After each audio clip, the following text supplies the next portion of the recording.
This man is Jeon-woo, although he is still very young. He is already known as a professional boxer in the ring. During matches he appears cold and delivers powerful punches. But outside the ring he is a gentle and kind-hearted boy. Jeon-woo lives with his mother because the epidemic deeply affected their lives. Her coffee shop lost many customers, leaving her buried in debt and struggling to pay rent, even as the landlord refused to lower the cost during the difficult epidemic. To help their situation, Jeon-woo enters a professional boxing tournament as a rising rookie. In his first fight he strikes his opponent in the stomach and wins the match with a knockout. In the following match Jeon-woo won with only one strike. He skillfully avoided his opponent's blows before delivering a crushing punch that ended the fight instantly. After securing the win he immediately checked on his fallen opponent to make sure he was okay. This victory pushed Jeon-woo into the finals, where he faced Woo-jin, a fighter whose coach warned him to watch out for Jeon-woo's powerful left hook. Despite the warning, Woo-jin remained confident, proud of his undefeated record as a Marine. When the match began the two exchanged greetings and cautiously sized each other up. Woo-jin pressed the attack while Jeon-woo focused on defense.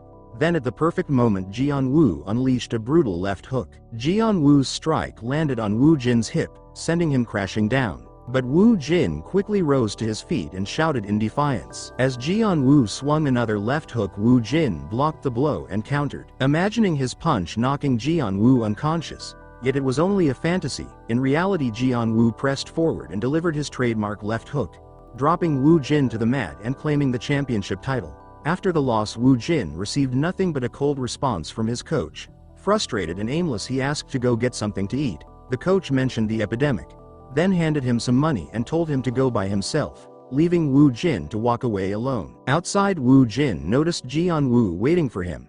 Jeon-woo invited him to go eat pork belly together. Although Woo-jin was very hungry, he acted as if he was not interested, worried that Jeon-woo might be feeling sorry for him. But after seeing Jeon-woo's honest and kind expression, he decided to go along. Woo-jin suggested ordering beef tenderloin since Jeon-woo had just received a big bonus, yet Jeon-woo declined, saying he needed to save the money to help his mother pay the rent. Even after repeated attempts to convince him, Jeon-woo refused to spend more. So Woo-jin offered to pay part of the cost himself, allowing them to go enjoy grilled beef together, and the two went to the restaurant where Woo-jin started to speak up. Jeon-woo relied only on his left hand, mentioning that his right was even more powerful but he had not shown it yet. As they cooked the meat, Woo-jin suggested flipping it. But Jeon-woo explained that his experience working part-time at a buffet taught him to wait a little longer so it would be perfectly cooked. He then talked about how his family had gone bankrupt, which pushed him to take on many jobs to help his mother. The two shared their personal family struggles, and during the talk Woo-jin realized Jeon-woo was 2 years younger and decided to treat him like a younger brother, and they soon realized they had much in common. Both had served in the Marines, and when Woo-jin realized that Jeon-woo was his senior, he quickly saluted, and the two happily reminisced about their army days, even sharing food as their friendship grew, forming a close bond despite being former rivals. Jeon-woo then returned to his mother's coffee shop, where she was on the phone trying to collect a debt, but seeing him arrive, she hung up, embraced him, and congratulated him on winning the championship. Jeon-woo gave her the bonus he had just earned, encouraging her to use it to pay the rent, and although his mother initially refused, Jeon-woo insisted. Jeon-woo, understanding all the hardships his mother had faced, watched as she accepted the money, promising to repay him with interest, and together they closed the shop and happily returned home. Spending time with his mother was a true blessing, yet Jeon-woo had no idea that trouble was approaching. A man named Myeong-gil, the director of a notorious loan shark company known for his elaborate scams, was preparing to exploit those struggling in the aftermath of the COVID pandemic, sending his company's sales team to every store in the city under the guise of legitimate representatives. They introduced themselves as members of Smile Capital, claiming to be a government-supported company created to help people through the hardships of the pandemic, offering loans with very low interest rates, even cheaper than banks. They used these promises to entice shop owners and small businesses into signing agreements. During this time, Jeon-woo's mother was being gently pressured by Myeong-gil's trusted subordinate Jun-man to sign a loan contract. Persuaded by his convincing and carefully chosen words, she agreed without knowing that the document was filled with hidden traps and deceptive terms that would soon cause serious consequences. The construction site had been left unfinished after multiple shutdowns caused by the pandemic, eventually forcing the management company into bankruptcy. The abandoned building became a major public concern because it posed safety risks to the residents of Seoul. The long-stalled project was later purchased by the linked conglomerate. At the same time, the conglomerate's eldest son was in talks with a bank director to secure a loan to redevelop the site into a luxury hotel. A congressman sent by the mayor arrived to press for progress on the project, and soon after the loan shark boss Myeong-gil appeared, inserting himself into the negotiations. Through the congressman, Myeong-gil was brought into the project as an investor, offering to cover the remaining funds in exchange for adding a casino on the top floor and a bar in the basement. Afterward, Myeong-gil and his men hosted a celebration to thank the congressman for opening the door to the hotel development. While the party was underway, the congressman received a call from the mayor and announced that the casino plan had been officially approved. Myeong-gil then rewarded him with an extravagant gift of golden turtle statues, and the congressman bowed deeply in gratitude as he accepted them. All the bribery moments were captured on camera. Jeon-woo was on his way to the gym to train in boxing, but the gym announced it would shut down for a week, since several people had tested positive for COVID-19. Feeling disappointed, Jeon-woo called his new friend Woo-jin and invited him to hang out. While heading toward Woo-jin's place, Jeon-woo noticed a man being chased and beaten by a young person. He followed and saw the man left on the ground without moving. Jeon-woo then ran after the mysterious figure, only to be electrocuted and collapse. Later he discovered the attacker was actually a girl. She asked Jeon-woo why he had followed her and explained that the man from earlier was a real scammer. She warned him not to cause any trouble. Afterward, the girl walked away. She was Han-ju, the adopted granddaughter of Chairman Choi. The chairman possessed great wealth but was also known for his strong morals and kindness. He regularly supported people who could not afford medical care by lending them money without any interest. Helping others was something he genuinely valued. Han-ju was assigned to investigate cases and recover money from individuals who faked illnesses to deceive Chairman Choi into giving them loans. She later asked the chairman how long he intended to keep offering these interest-free loans, and Chairman Choi answered that he had already helped many sick people secure the funds they needed. The loan for medical treatment came with what Chairman Choi believed was the maximum reasonable interest. Knowing that his niece was reckless and often confronted criminals by herself, he contacted a security firm director to request a bodyguard for her protection. Meanwhile, as Jeon-woo's mother was getting ready to close the shop, Jun-min from the company showed up. He told her that a renewal fee equal to 10% of the loan had to be paid within 24 hours of signing, and that the interest had already climbed to 48 million. Jeon-woo's mother was left in disbelief and said she would report it to the police. Upon hearing this, Jun-min walked outside, and Jeon-woo became aware of what was happening. Jeon-woo's mother raised her phone to call Jeon-woo, but in the middle of their conversation a gang of thugs burst in and wrecked the shop. Hearing this, Jeon-woo was filled with rage and sprinted back to help her. When he reached the store, the thugs tried to stop him, and after witnessing his mother being attacked, he struck back without hesitation. He used his fighting skills to take down every one of them and rushed inside to save her. Jun-min was terrified when he saw all of his men beaten. Jeon-woo stepped forward to check if his mother was safe, then seized Jun-min by the neck. Just then director Myeong-gil arrived and started to explain, saying that Jeon-woo's mother was connected to the situation. After borrowing money from his own firm, Myeong-gil demanded that Jeon-woo settle the debt. Jeon-woo insisted that the store's damages be covered before any payments were made, which led Myeong-gil to order his towering, muscular enforcer to handle the situation. This brute, a man named In-bam, possessed a massive frame and an unnerving inability to feel pain. Despite the force of Jeon-woo's strikes, In-bam remained unfazed and eventually used a headbutt to floor his opponent. Jeon-woo refused to stay down and retaliated until In-bam's nose began to bleed. Fueled by rage, the thug seized Jeon-woo by the throat and delivered a brutal beating that left him collapsed on the ground. Witnessing this, Myeong-gil admitted his admiration for such courage and offered Jeon-woo a position in his crew, to which Jeon-woo responded by spitting in defiance. Jeon-woo spat a mouthful of saliva at Myeong-gil's face, and in response, Director Gil slashed a line across one side of his face with a knife. Jeon-woo's mother rushed him to the hospital for stitches, where the doctor said surgery would be needed to minimize the scar. But Jeon-woo refused because he couldn't afford it. He later told Woo-jin that he needed many stitches, and Woo-jin suggested going to the police. Yet Jeon-woo remembered Myeong-gil's warning that if he involved the authorities, his mother would be in danger, so he had no choice but to endure it. Then Woo-jin noticed a small clause hidden in his mother's loan agreement. The debt, along with the interest, had soared to 100 million, and it needed to be repaid quickly before it grew even larger. Jeon-woo explained that his family had no money left, so Woo-jin invited him to grab a meal to ease the tension. Geon-woo then called his mother to tell her they had run into professional scammers and couldn't avoid the situation. Trying to comfort her, he overheard Woo-jin reaching out to someone to borrow money to help him, which moved Geon-woo to the point of tears. Shortly afterward, Woo-jin took him to meet Loan Shar, his former boss. Geon-woo had been defrauded by Smile Capital Company and now needed to borrow 100 million to settle his debt. The boss agreed to lend the money at a 1% interest rate for a year, but only on one condition. Both Geon-woo and Woo-jin had to work under him as debt collectors, a job he claimed was extremely lucrative during the COVID-19 pandemic. Hearing this, Geon-woo stood up and told Woo-jin to go home. Woo-jin argued that taking part in such work would be exploiting the weak, the behavior of a thug, not a fighter. The boss then threatened that if they failed to repay Smile Capital, he would seize their organs. No joke.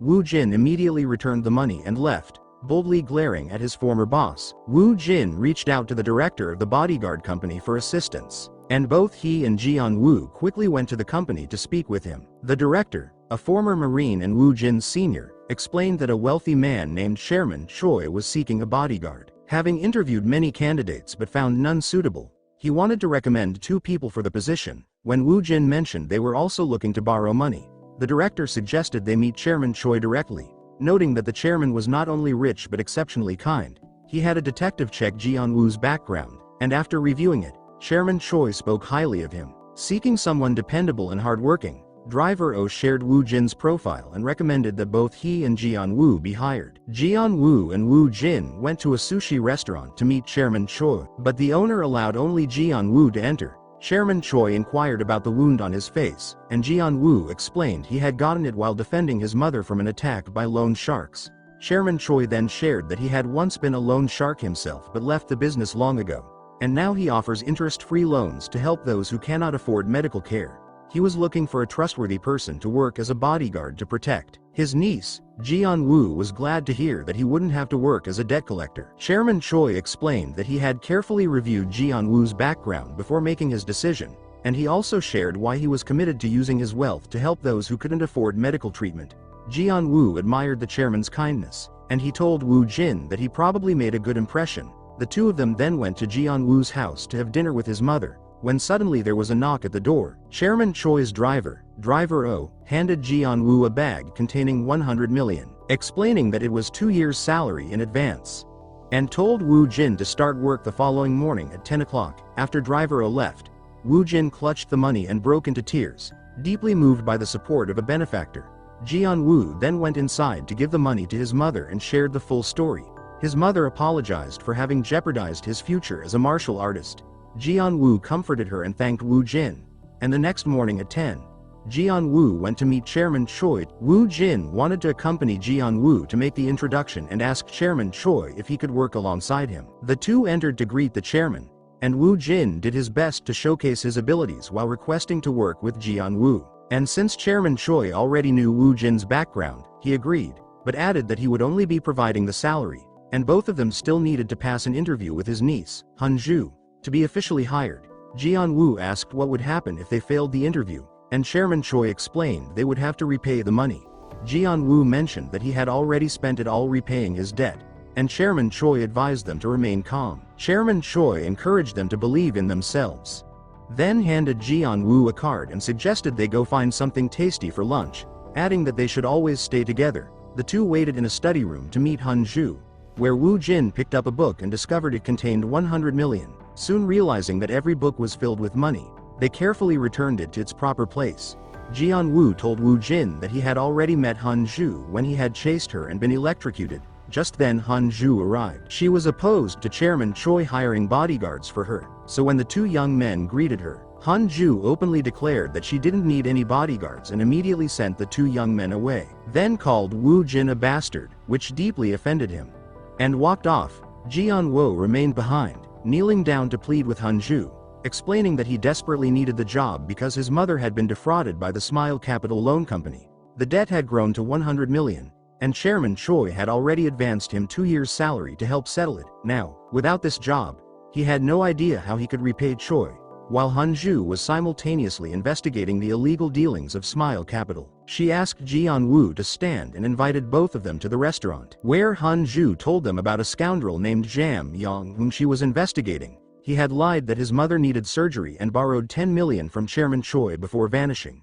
Hun-joo later uncovered that Jam Yong and his accomplices posed as homeless people to steal the IDs of real homeless individuals, using those IDs to take loans from other loan sharks, and Hun-joo traced the operation back to the scammers working under the orders of Junman, an underling of the Smiling Company. Jeon-woo recognized the man as the same person who had come to his mother's coffee shop to collect a debt. Hun-joo instructed the two to find out how many ID cards the scammers had stolen in a single night, warning them that they must not be seen or the entire plan would fail.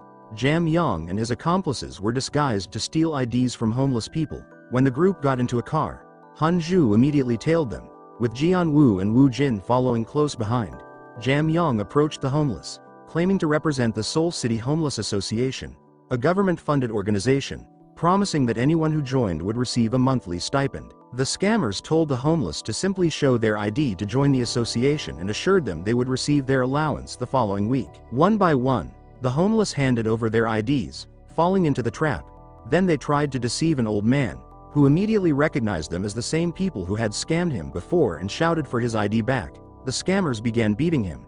Jeon-woo wanted to step in, but Woo-jin held him back, yet when he saw the old man's head being struck so hard it bled, Jeon-woo rushed forward, took down the scammers, and rescued the old man. Then the two of them appeared in front of the scammers. Jam Yong noticed the red cat hat Jeon-woo was wearing and fled. Jeon-woo insisted they call an ambulance immediately to save the old man's life. Jeon-woo then informed Hin-joo of the situation, but she angrily scolded him despite his attempts to explain.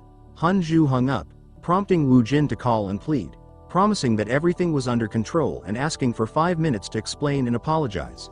Hun-joo instructed them to go to the bookstore, and upon their arrival, she explained that because they had fought with Jam Yong, he now recognized their faces, and as a result, she could not hire them. Woo-jin mentioned he had been wearing a udel and argued back, but Jeon-woo, overwhelmed with stress, stepped in to stop them, then showed Hun-joo the scar on his face, explaining that the director of the Smiling Company had cut him with a knife, and that failing to save the homeless old man who was about to die would have left him feeling even worse than he did toward that cruel director. The two then returned Hun-joo's belongings and left, and as they stepped outside, Woo-jin said he would help them find new jobs. Just then, both of them received a text message from Hun-joo, apologizing and requesting to meet them at the office. Jam Yong went to report the incident to Junman of the Smiling Company, explaining that someone had been following them while they tried to rob homeless people. He admitted that he had previously scammed someone to borrow money from another party, and recently, a man wearing a red cat hat had been following him to collect a debt,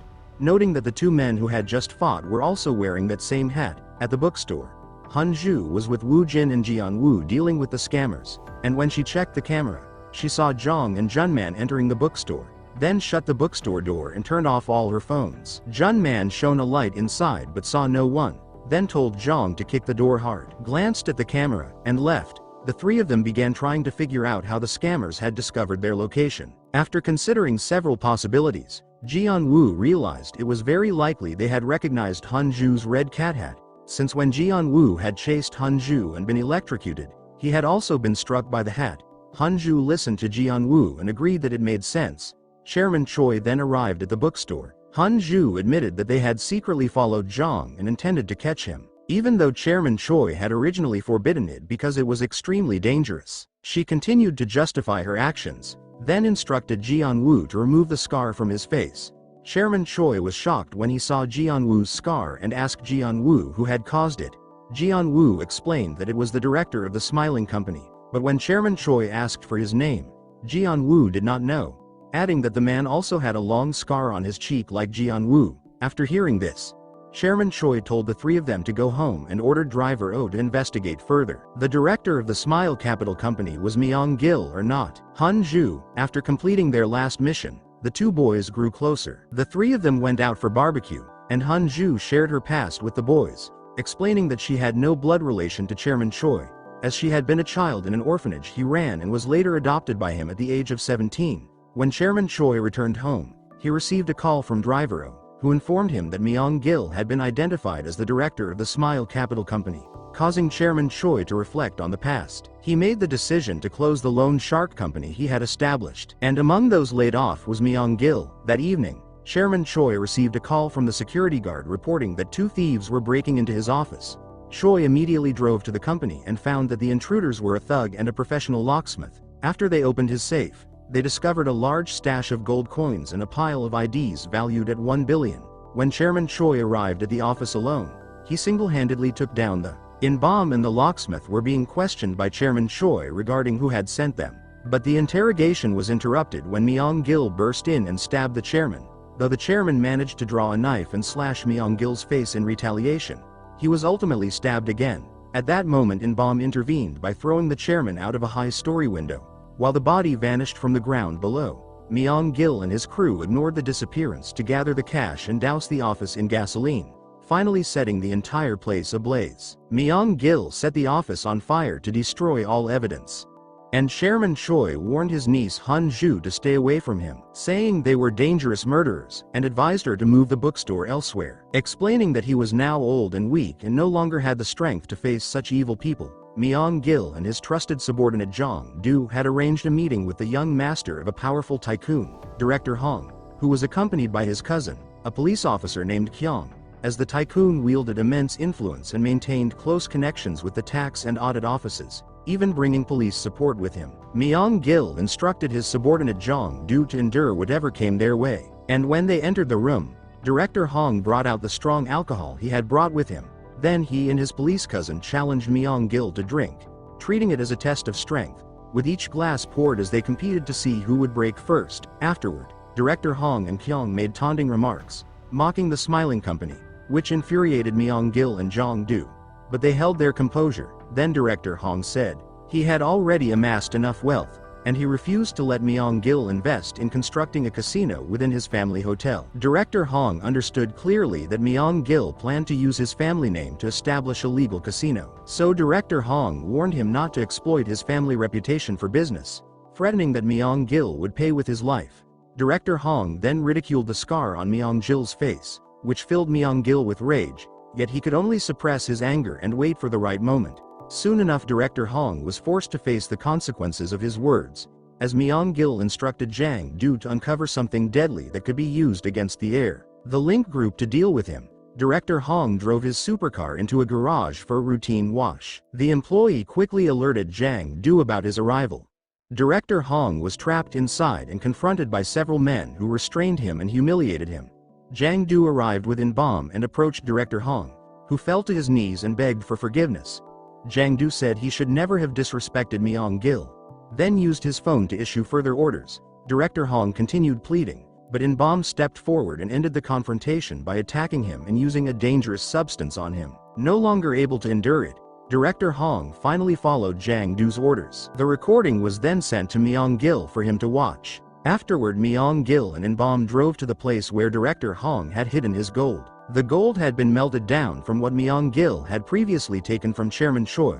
Myeong-gil told In-bomb that if their operation failed, he would escape to Vietnam with him and live in wealth for the rest of his life. In-bomb felt extremely grateful to President. Meanwhile Geon-woo and Woo-jin were still determined to track down and capture Jam-young.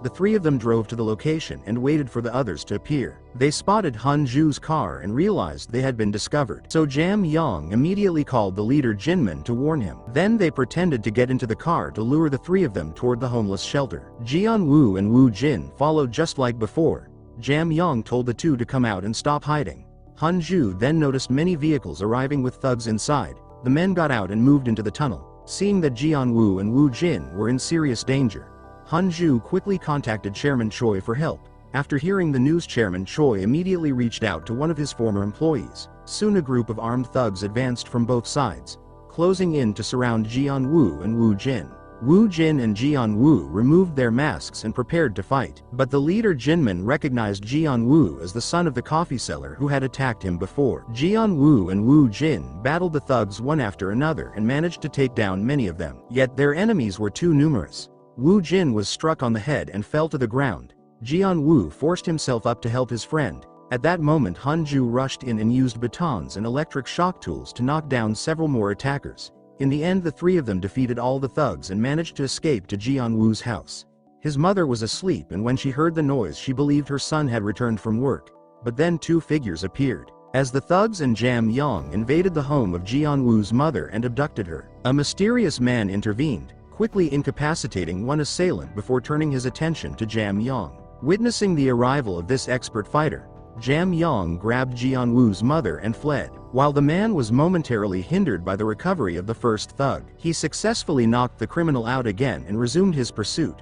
Realizing he was being overtaken, Jam Yong discarded the hostage onto the ground and attempted to escape on foot. The pursuer caught up to him, delivered a debilitating knife strike, and then permanently disabled him by severing both of his Achilles tendons. Meanwhile, another ally descended into the tunnel to liberate Jeon-woo's group. Since the thugs had already been neutralized, he departed the scene, only to be intercepted by a lone adversary whom he swiftly defeated. These two elite warriors were revealed to be Yang Jong and Du Young, Chairman Choi's most formidable former subordinates who had since stepped away from the front lines. Meanwhile, Jeon-woo's mother was escorted to Chairman Choi's estate just as Jeon-woo's group arrived to meet with him.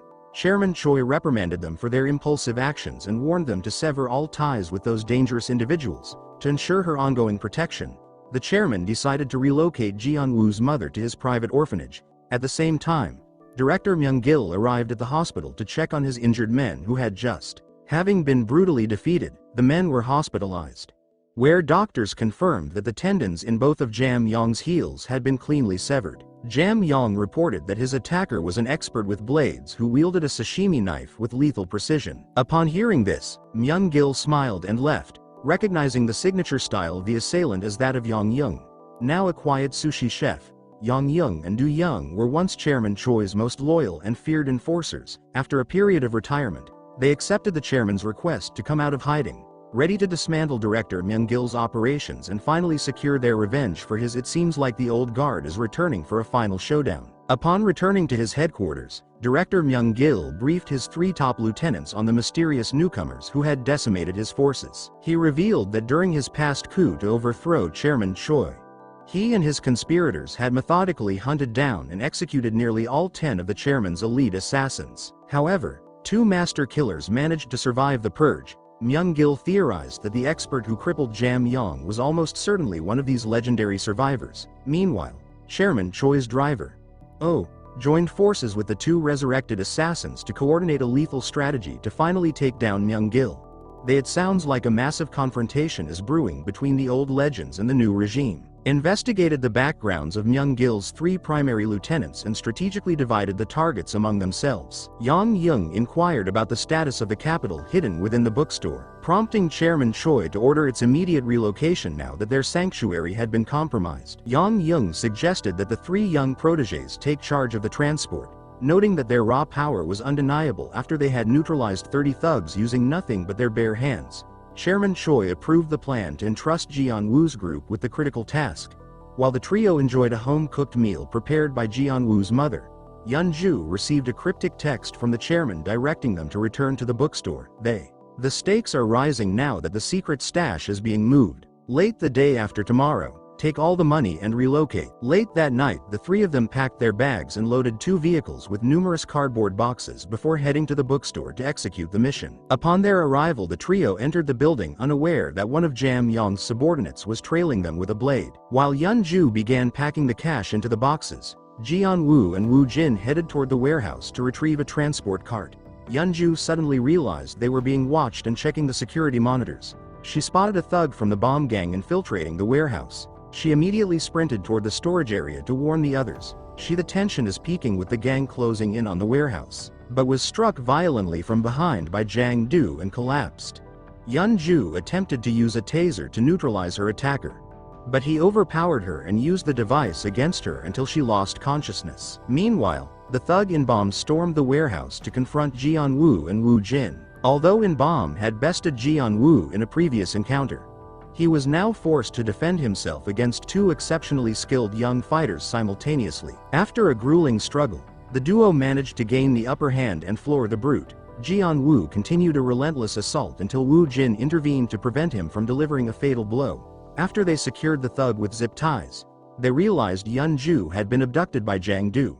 She eventually regained consciousness and bit Jang Do's back with such ferocity that he let out a cry of, "It seems like Yeon-ju is fighting back with everything she has." Yeon-ju immediately scrambled away, seizing a knife from the floor and brandishing a baton to confront Jang Do with renewed courage. Although Jang Do had underestimated her, assuming she would be an easy target, he was quickly overwhelmed by her superior technique and a series of precise strikes. After incapacitating him, Yeonju used her own handcuffs to secure his wrists. The three companions then returned to the bookstore with the transport cart to finish moving the currency. However, they soon discovered that Jang Do had somehow picked the lock and vanished. He was already in the process of contacting director Myeong-gil, who was distracted at a club, to report that he was severely wounded and needed to flee. It sounds like Jang Do's escape has put the whole plan in jeopardy, but Myeong-gil remained indifferent. Instead, Myeong-gil commanded Jang Do to summon his reinforcements and eliminate Jeon-woo's group without delay, leading to the entire gang descending upon the bookstore to reinforce their position. Jeon-woo's team scrambled to pack the remaining cash into cardboard boxes and load them into their getaway vehicle. Once the car was packed, Yeonju revealed that a safe containing billions of won was still hidden upstairs. She and Woo-jin rushed to retrieve the contents, quickly stuffing gold coins into 2 heavy bags and sprinting back toward the exit. However, they were too late. The gang had already arrived and blocked their vehicles. The 3 of them were forced to floor the accelerators and break through the blockade, igniting a high-stakes pursuit as Jang Do and his men chased after them. He kept the situation has turned into an all-out street war. Hunju's supercar overpowered the collision, allowing Hunju to swerve and disable Jang Do's vehicle, forcing Jang Do to scramble into an accomplice's car to resume the pursuit. As the group entered an underpass, Jeon-woo took the lead while Hunju provided cover from the rear to block the thugs. Once Hunju surged past them, she accelerated and slammed into the villain's car, pinning the throttle until their vehicle flipped over. Although her own car was wrecked in the process, the pair grabbed the bags of cash and gold to flee on foot, prompting Jeon-woo to give chase immediately. He rearranged the crates of cash on the floor to clear space for his 2 companions, while Woo-jin and Hunju fled with the attackers hot on their heels. Realizing the weight of the gold was slowing them down, they abandoned the heavy bags to gain speed. The pair reached Jeon-woo's idling getaway car and dove inside. They sped away, leaving the thugs behind in the dust. Shortly after, Yong-jong contacted Chairman Choi to report the ambush and the loss of the treasure. The chairman's immediate concern was for their safety rather than the wealth. Eventually, Jeon-woo's group reached the safety of the chairman's estate to deliver the remaining money and reunite with him and Hunju. She quickly apologized for misplacing the money from the safe, but Chairman Choi cared only about whether she had been injured. His concern deeply moved Hunju. Meanwhile, the thug in bomb woke up. He forced himself free from the rope and escaped the warehouse, then took a taxi to Director Myeong-gil's private hospital for treatment. Do-young tracked him and discovered the hospital's location. The thug in BAM had a perforated eardrum in one ear, and Director Myeong-gil instructed Junman to locate the bookstore owner's address, to learn where Chairman Choi was living. Later, Chairman Choi spoke privately with Jeon-woo, expressing his thanks to Jeon-woo and Woo-jin, because, after the 2 of them joined the family, his granddaughter became noticeably happier. He explained that Jeon-woo's debt had already been taken care of, meaning there was no need for him to continue working to repay the 100 million. This was given as a reward for successfully transferring the money from the bookstore. Chairman Choi further offered to invest in a high-end coffee shop for Jeon-woo's mother. However, Jeon-woo was determined to stand by Chairman Choi and fight Myeong-gil to the very end. Chairman Choi said it was not required, but Jeon-woo wanted to return the favor. Yong-jong prepares flavorful sushi bites for the children with his impressive cooking skills. Lee Dong shows up and informs the kids that Yong-jong is a senior Marine. Woo-jin salutes him with respect and they move on to discussing their strategy to dismantle Kim Myeong-gil's entire operation. The boys plan to accompany Yong-jong to eliminate Jang Do, so he begins training them in knife techniques along with boxing. At the same time, Hunju teams up with Lee Dong, who teaches her how to take someone down while riding a bike. At night, while Lee Dong and Hunju wait for their opportunity, Dong summons Jun Min to the parking area. When Jun Min shows up, Dong shines his bike light in his face and attacks him while speeding past. Just then, a car suddenly crashes into Dong, as if they had been waiting for him. Several men jump out and start beating him. Hunju rushes in to help. She fights off the attackers and frees Dong from their hold. At the same time, Yong-jong goes with the boys to capture Jang Do. As Jang Do takes the elevator at the hospital to get food for his men, Yong-jong and the boys make their move. They take the stairs and reach the spot before the elevator doors open, ambushing Jang Do and taking him with them. One gang member notices them, so the boys handle him as well. Back at the house, Mr. Choi receives news that Jang Do has been captured and sets off toward the location where his men are holding him. he calls Yang Jong, instructing him to get Jang-do ready for questioning and allowing the kids to watch. They prepare a harsh method to pressure Jang-do, with Yang Jong leading the process and ensuring Jang-do fully understands the seriousness of the situation. They repeat the process on Jang-do's other thigh, but Han-ju cannot bear the scene, so she steps out and vomits. Just then Mr. Choi arrives and tells Han-ju that there is still much for them to learn. When Mr. Choi sits in front of Jang-do, he already knows his weaknesses and how to make him talk. He is aware that Jang-do was planning to betray Myeong-gil at the right moment and had been secretly gathering wealth.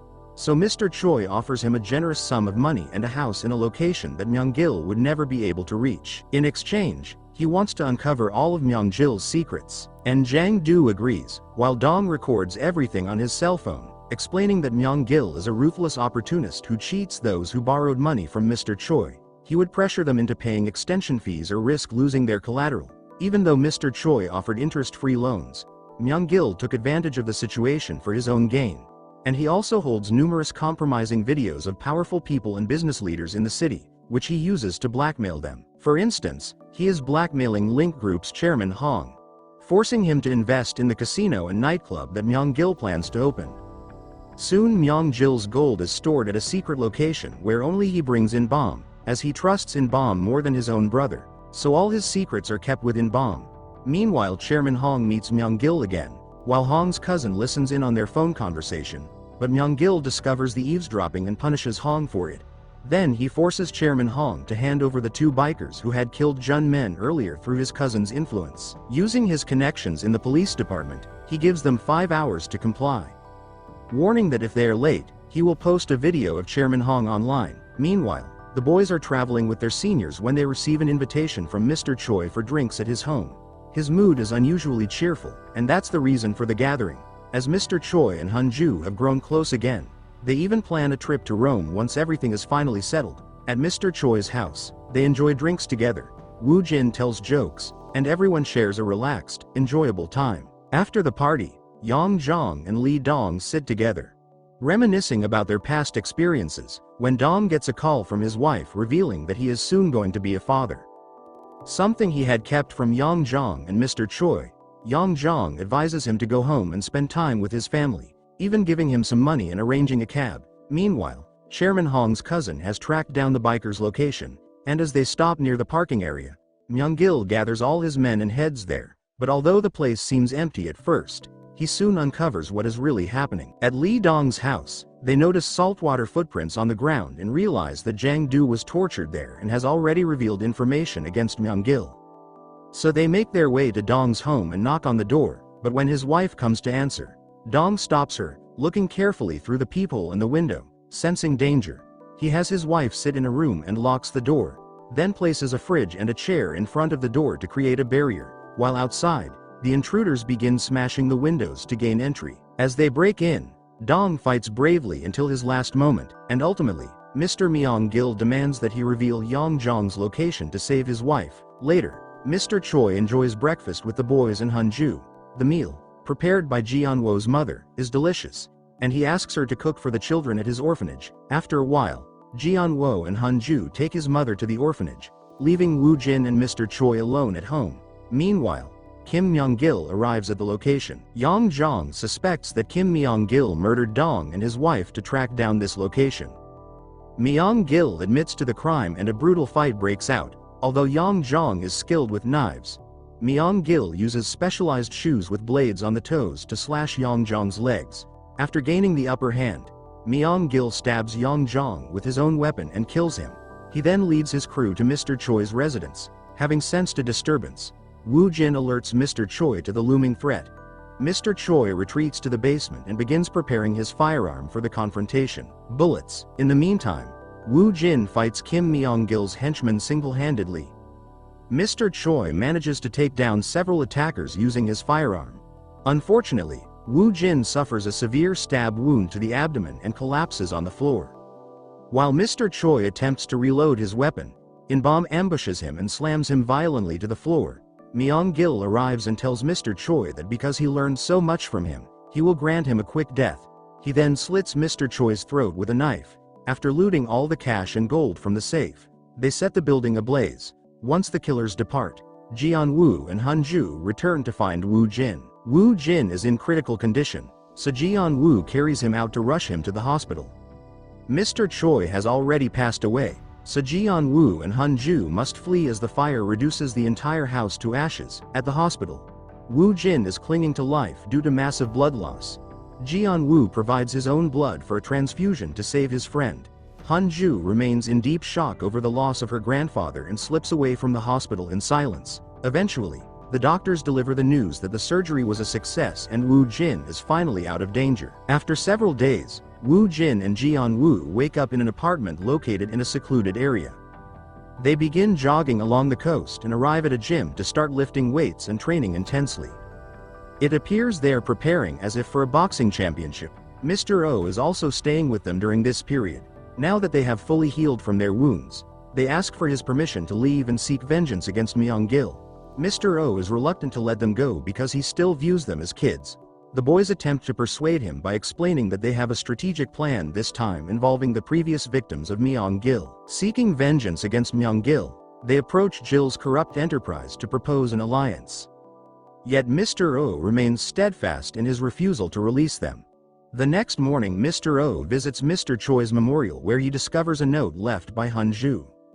In the letter she explains her departure for Rome as the memories of her grandfather in the local area are too painful to bear. This discovery prompts a change of heart in Mr. Oh, who returns home to summon the boys. He presents them with a bag of cash along with a city apartment and a vehicle for their use.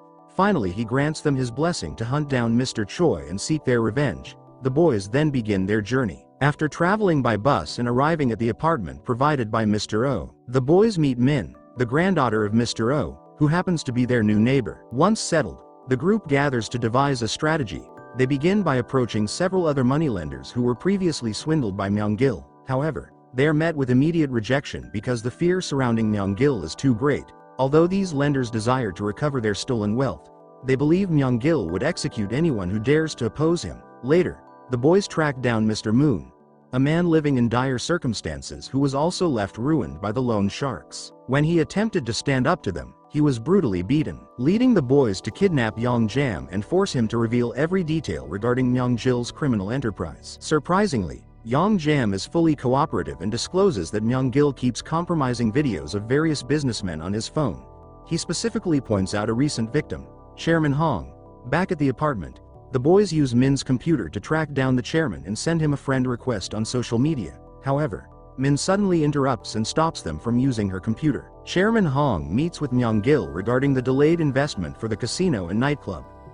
The chairman explains that his father's reluctance to release the funds is causing the hold-up. However, Myeong-gil refuses to accept any excuses and signals in Bong, who threatens to throw Chairman Hong off the skyscraper. Terrified, the chairman agrees to convince his father this time. Later in his car, Hong breaks down in tears over his misfortune and the trauma he has endured. Suddenly, he receives messages on his phone instructing him to meet the senders if he wants help. Driven by a desperate need to escape Myeong-gil's control, Chairman Hong consults with his cousin and organizes a meeting over drinks.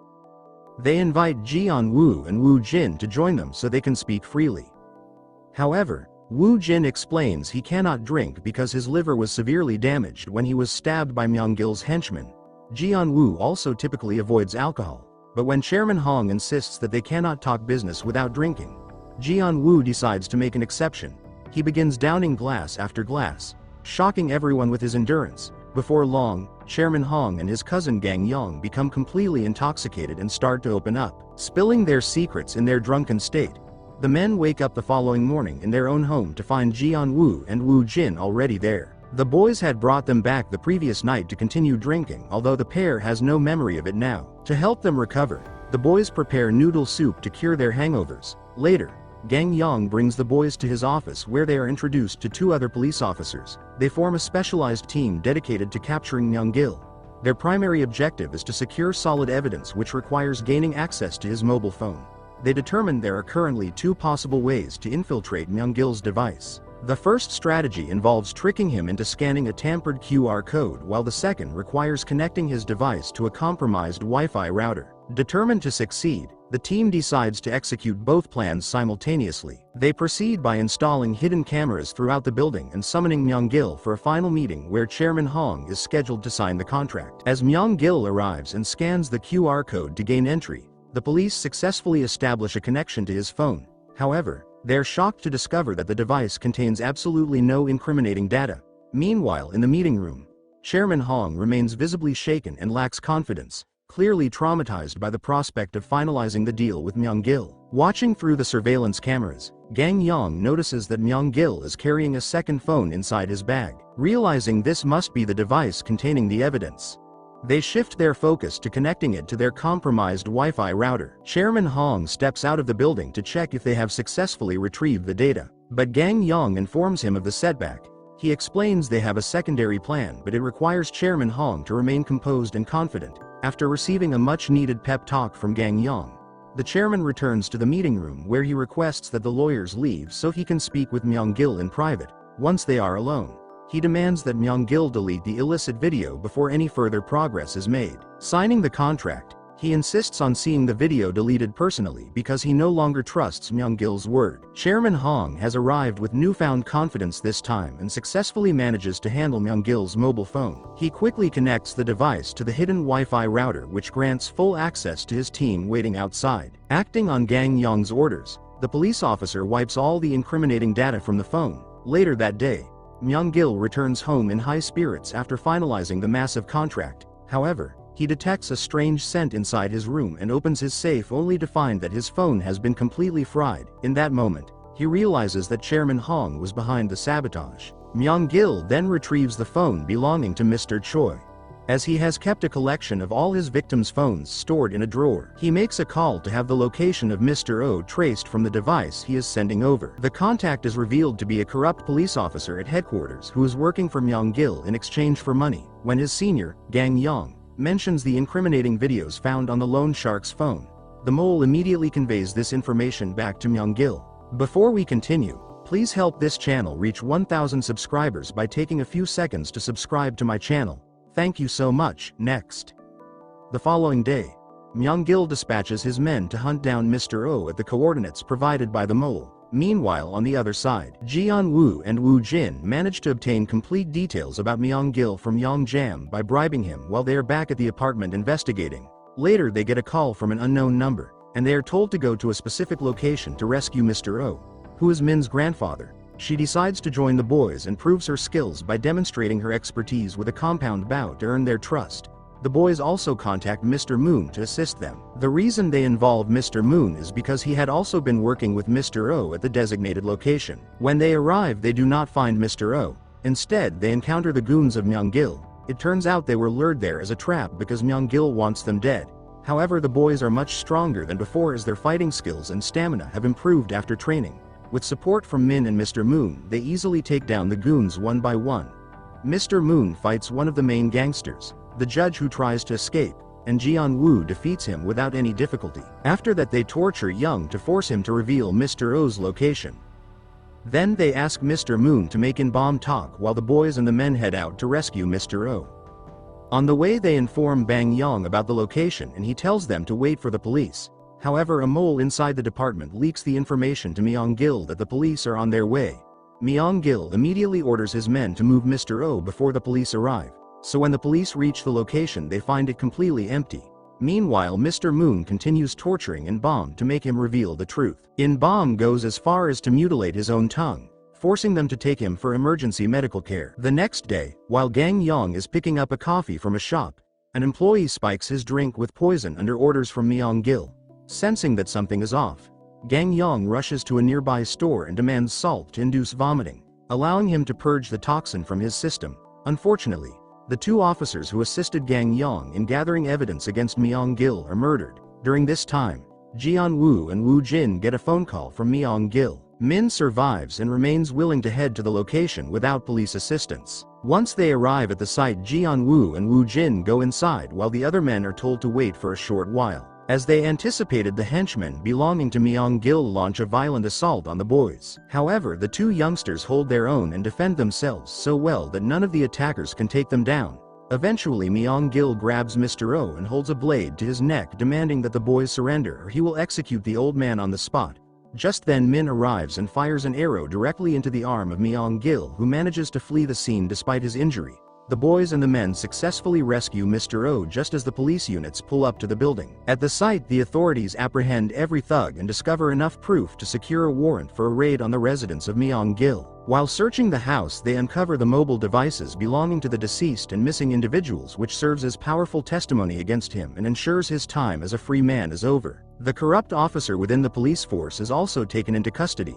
Despite this victory, Chairman Hong remains deeply concerned because Myeong-gil still possesses the compromising footage on a laptop backup. Geon-woo and Woo-jin are there and vow to track down the fugitive immediately. They head out to meet Jeong Chan once more to uncover the secret locations of the remaining hideouts. They seek information on the hideouts from Myeong-gil, but he suggests that Jang-do is the only one who can provide those details. The next day they approach Jang-do, who insists on a massive payment before he will cooperate. The boys manage to secure the necessary funds from Chairman Hong and successfully obtain the escape route of Myeong-gil. Having received the payment, Jang-do honored the agreement and headed to the railway station to track the movements of Myeong-gil. He later contacted Jeon-woo to report that the target intended to board a train for Ho Chi Minh City in 2 days' time. Myeong-gil had already used wealth to corrupt officials in Vietnam to ensure his safe arrival. Jang-do handed over a contact number for a train employee so that Jeon-woo could handle the arrangements directly. The two young men bid farewell to driver Oh and Min before embarking on their journey. The pair used their own funds to influence the staff and slip onto the vessel undetected. As the ship departed the coast, Geon-woo and Woo-jin began a thorough search of every deck to find their enemy. Woo-jin slipped into the vessel and located Jun-min before taking him down with a paralyzing electric shot that left him unconscious. Shortly after, Woo-jin encountered the enforcer in Bong, who managed to hurl Woo-jin down a flight of stairs. Using the cramped environment to his advantage, Woo-jin dodged the heavy strikes of his opponent and landed a powerful knockout blow that ended the fight instantly. Elsewhere on the ship, Jeon-woo tracked down Myeong-gil and charged at him with a shout to begin their final struggle. Realizing he was being overpowered, the villain attempted to flee and pulled a blade from his belt for defense. As Jeon-woo tried to close the gap, Myeong-gil struck him with a heavy kick to the face that sent him crashing down. Despite the pain, Jeon-woo forced himself back up to continue the pursuit. Approaching from a different angle and after an intense struggle, Jeon-woo finally overcame Myeong-gil. At the moment Myeong-gil tried to use his blade for a final strike, Jeon-woo landed a series of heavy punches that caused the villain to crumble.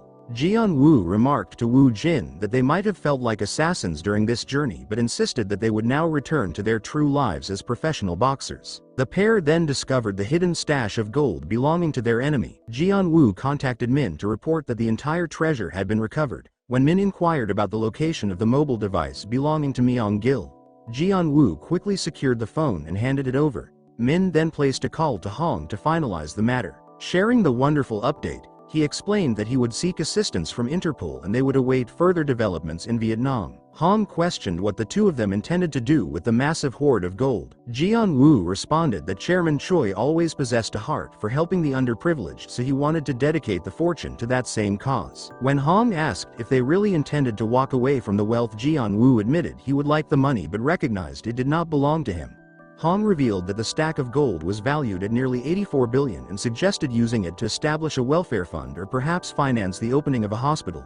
Jeon-woo then inquired if the medical facility could be named in honor of Chairman Choi, to which Hong agreed it would be done. Achieving this would be challenging, but he promised to make every effort. Then he presented Jeon-woo and Woo-jin with 2 gold bars each as a well-deserved reward for their bravery. Hong added that he would provide further compensation from his own funds. The two companions eventually traveled back to Korea and headed straight to the orphanage to reunite with the mother of Jeon-woo. The woman embraced Jeon-woo with great joy and asked warmly about Woo-jin. Jeon-woo suggested they all head back home together. Following their last showdown with the crime boss, Gun-woo and Woo-jin grow even closer. Living together like true brothers, Gun-woo sticks to his routine and wakes up early to prepare for an upcoming boxing match against the reigning champion. Noticing his nerves, Woo-jin comforts him, reminding him that with his guidance, there is nothing to worry about. The two head out for a morning run before continuing their training at the gym. Once they finish, they help their mother at the cafe where Gun-woo handles deliveries. On this occasion, the building's elevator is out of order, leaving him no choice but to rush up the stairs. By chance, Gun-woo runs into someone who admires his boxing ability. The teen asks to shake his hand for luck and notices how rough and calloused it feels. After several weeks of training, the long-awaited match against the world champion finally arrives. Gun-woo steps into the ring with a Russian fighter named Belv. At that moment a new figure appears, radiating intimidation.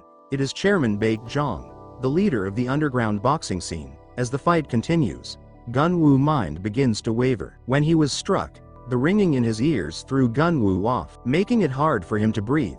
He had no idea that figures from the underworld were secretly watching from the stands, as Belov was in their debt. Throughout the first round, Gun-woo could do nothing but take the hits.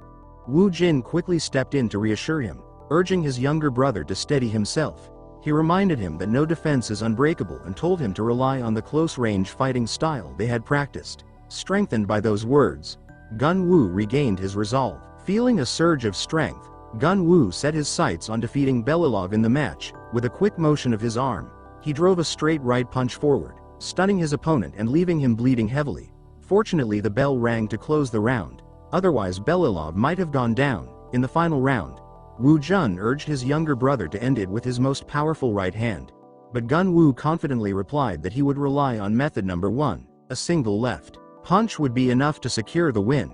He asked Woo-jin to trust in him as the number 1 hound. Seeing his brother's resolve, Woo-jin gave his approval. As soon as the bell rang, the once arrogant fighter was completely brought down. The defeat was entirely Belilov's own fault. After the match, the brothers celebrated with grilled pork belly, their favorite meal since they first met. They looked back on the days they spent chasing the crime boss Kim Myeong-gil, never imagining that Gun-woo would eventually rise to become a world champion. He even intended to present his championship belt in tribute to the late chairman. Woo-jin expressed his gratitude to Gun-woo, admitting that without his younger brother guiding him away from the path of becoming a mercenary, he might still be working as a debt collector. This time, several of their brothers from Taiwan returned as well, bringing imported drinks to celebrate the victory. During their gathering, the older brother mentioned a new project, a huge hospital covering over 10,000 square meters that would carry the late chairman's name. Hearing this news filled Gun-woo's eyes with tears. The mention of the late chairman touched everyone deeply. Meanwhile, after his defeat, Belilov's circumstances grew far worse. The weight of his gambling debts pushed him into joining an underground tournament in an attempt to repay them. At first he hesitated due to his facial injury, but when he was threatened with an extra $1 million penalty if he failed to settle his debt, he reluctantly agreed to fight that same night. Before stepping into the ring, Sergeant Yun-tae advised him to wear reinforced steel gear on his hands. But Belilov chose to fight with honor and refused to resort to unfair means. Only when his daughter was used as leverage, Belilov's expression hardened and he had no choice but to comply. The underground match was orchestrated by Chairman Baek, who ran a global gambling syndicate. The fight was broadcast live on their private platform, drawing more than 4 million viewers from around the world who wagered on the result. Belilov never expected that this night would mark the end of his life. Standing before him was a cold, intimidating opponent, none other than Chairman Baek, the creator of this lethal spectacle. At first, Belilov dismissed the situation with arrogance, believing the payment he received was far too small. But once the match began, Baek had the cameras shut off, then continued to viciously beat Belilov, releasing his anger over the massive losses he suffered in bets because of him. Even so, the total money gathered still surpassed $700,000. Afterward, Chairman Baek instructed his men to track down the world champion and bring him in. It was clear that holding the world championship title had now attracted serious trouble, bringing danger straight to Gun-woo. That very night, Baek and his men showed up at Gun-woo's home. When his mother answered the door, they pretended to be close friends and gained easy access inside. By the time Gun-woo and Woo-jin returned, they immediately sensed something was wrong and grew cautious of the group's leader. Baek ordered Gun-woo to sit, but he refused without hesitation.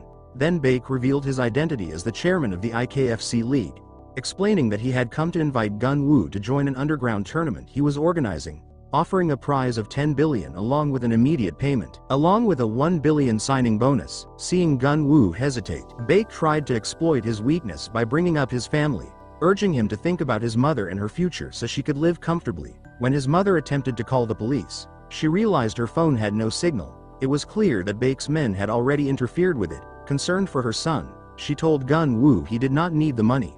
Baek quickly turned his threats toward her. Tension escalated and a fight was about to break out. but Sergeant Yoon Tae stepped in to stop it, telling the boss that Geon-woo was the one they were after. He urged Baek to stay calm and consider the long-term consequences of his actions. Because of this, Woo-jin quickly reached out to his older brother, Jae-myung, at the gym. The following day, they reviewed the records of those who had taken part in the boxing tournament, but none matched the man they had seen the night before. Meanwhile, Director Baek contacted a recruiter in search of mercenaries, asking for the most dangerous individuals available. The recruiter suggested prisoners currently behind bars, offering them for 100 million each, even though just a day earlier he had been ready to spend 15 billion. Baek now balked at the price of 100 million.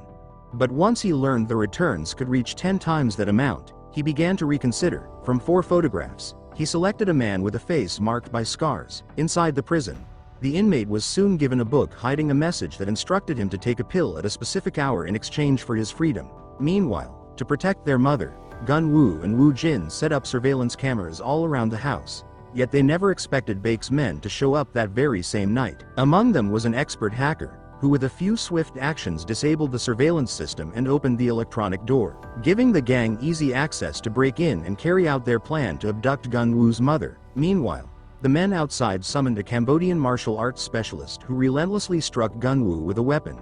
Even while weakened and in pain, Geon-woo managed to restrain one attacker to protect his mother, bruised and wounded. The next morning, the police cordoned off the area around Geon-woo's house to begin their investigation. Inspector Choi questioned Geon-woo, asking for details about the suspect's appearance and fighting style. He also wanted to know if anything unusual had happened recently. Woo-jin then recalled being forced to take part in the IKFC underground tournament 3 days earlier, but despite their efforts, the case quickly hit a dead end. An officer reported that the cameras were damaged and had captured nothing. At that moment, Woo-jin suddenly remembered Geon-woo's rival, who had mysteriously vanished the week before. Inspector Choi began to suspect there was a link between the incidents and promised to open a special investigation. He advised them to relocate somewhere safer, ideally away from crowded areas.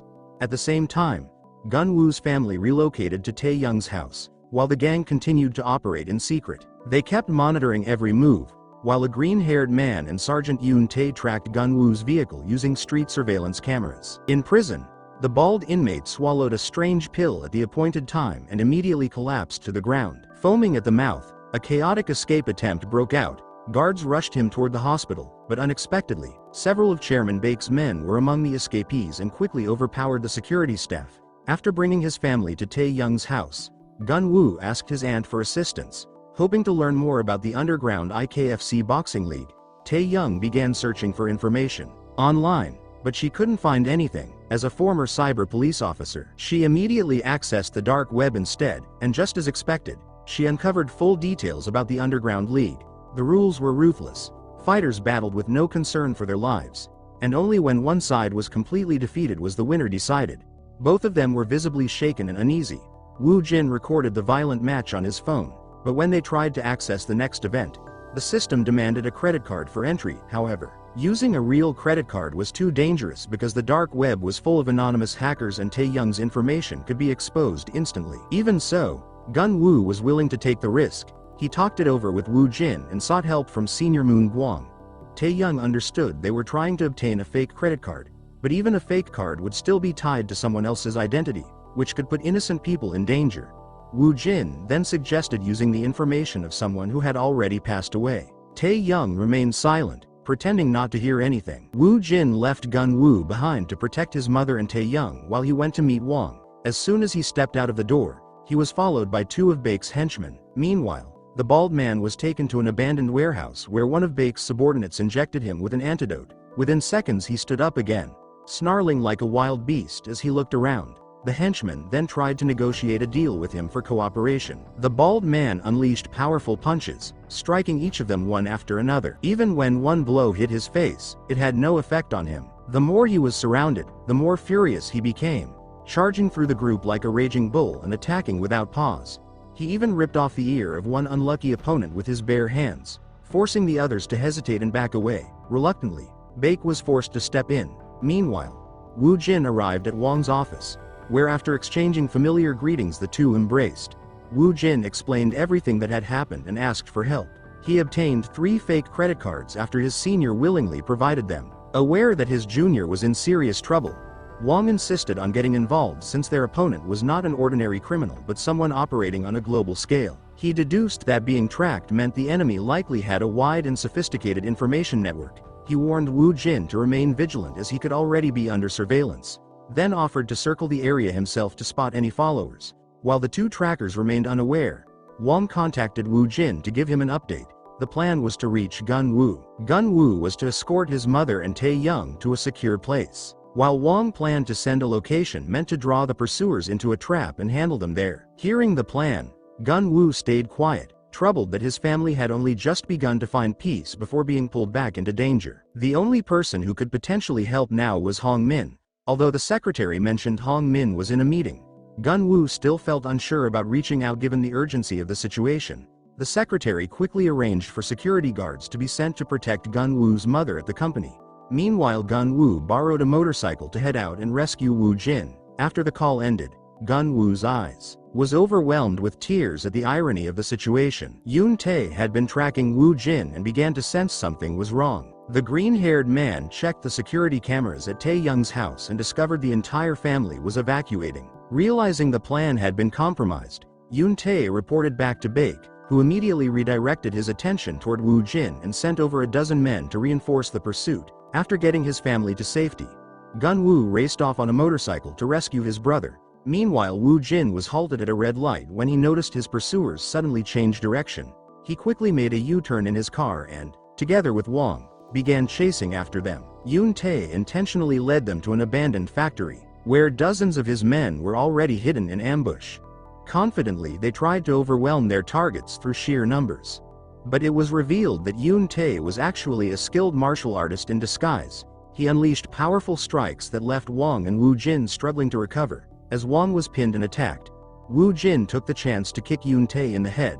Enraged, Yoon-tae pulled out a weapon and fought back fiercely. After a difficult struggle, they managed to restrain him, but they were immediately surrounded by Baek's forces. Woo-jin, splitting up to escape their pursuers, Woo-jin and Wong fled while dozens of armed men trailed close behind. During the chaotic skirmish, Woo-jin took a heavy blow to the head that left him disoriented and defenseless against the subsequent assault. Wong met an equally grim end, falling unconscious from a series of brutal kicks. As Geon-woo reached the scene and witnessed his brothers being systematically broken, a white-hot rage took hold of him as he readied himself for battle. While burning with rage, Geon-woo suddenly heard Woo-jin calling out. Seeing his brother's battered face, Woo-jin still managed to ask if he was all right. This deeply shook Geon-woo and filled him with guilt. Fortunately, Wong also regained consciousness. Geon-woo immediately took both of them to the hospital, where Woo-jin had to remain for treatment. Afterward, Geon-woo brought Wong to Hong Min's company and met the chief of the major crimes unit, Kong Yong. Wong, visibly flustered, introduced himself awkwardly as someone from a small loan business company and appeared uncertain about facing the police. Kong Yong assured him that he would personally take charge of Geon-woo's case. At that moment, Hong Min called to report that he had arranged for Geon-woo's mother and Tae-young to stay temporarily at a friend's hotel. Geon-woo was deeply moved and thanked Hong Min, who reminded him once again that nothing is truly over until it is completely resolved, adding that what he had done was nothing compared to the debt of gratitude he owed Geon-woo. After ending the call, Officer Kong Yong returned with alarming news. The criminal Kong In Bum had broken out of prison. Geon-woo's expression showed clear concern as the situation worsened. Matters escalated further when Baek arranged a meeting with In Bum, offering him a large sum of money in exchange for his cooperation. Despite his intimidating presence, In Bum accepted the offer due to the massive payout. At Hong Min's office, everyone was desperately trying to figure out a way forward. Officer Kong Yong suspected that In Bum's easy escape meant he had professional backing. Tae-young She immediately thought of the dark web, where people could be hired to organize prison escapes. This made Hong Min even more uneasy, fearing that Kim Myeong-gil might also break free. Kong Yong reassured everyone that the prison was still heavily guarded. Wong then suggested searching for clues through the gangsters who had attacked him earlier. Officer Kong Yong became cautious, suspecting that Wong might be preparing to handle things in a more ruthless way. However, Kong Yong insisted that he would investigate the matter himself and did not need Wong's involvement. Geon-woo's mother and Tae-young reached the hotel securely under the protection of bodyguards. At that same moment, Woo-jin was released from medical care and arrived at the scene. Luckily, his hand injury hadn't affected the tendons, meaning Woo-jin could still fight. Geon-woo was filled with frustration and blamed himself for getting there too late, but Woo-jin dismissed it and reassured his younger brother. Meanwhile, at the same time, Chairman Baek was furious over his men's failure. In-bum smirked and suggested redirecting their focus to the son of the Lin group, who was known to have a close connection to Geon-woo, because In-bum was being hunted and couldn't appear in public. So manager Man Bae decided to recruit someone to handle the plan. Baek firmly insisted that if they wanted to grow their operation, securing Geon-woo was absolutely necessary.